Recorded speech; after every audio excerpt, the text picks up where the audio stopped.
Magmugna ang Cagayan de Oro City LGU ug composite group nga mututok sa illegal mufflers kon improvised nga tambutso ug mga nalambigit sa drag race. Kini base na sab sa reklamo sa mga residente sa syudad. Ani ang report ni Cyril Chavez. Gimugna karon sa Cagayan de Oro City LGU ang composite group nga gilangkuban sa Cagayan de Oro City Police, Land Transportation Office ug Roads and Traffic Administration.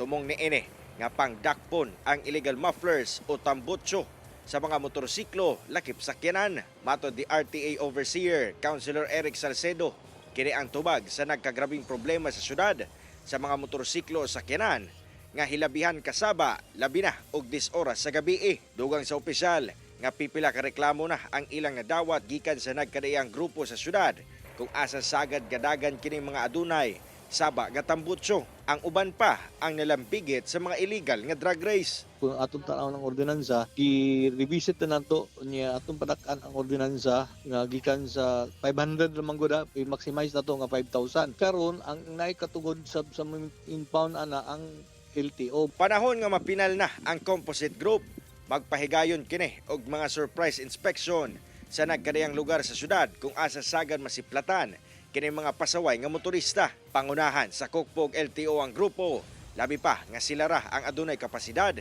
sa pag-ila sa mga improvised nga tambutso.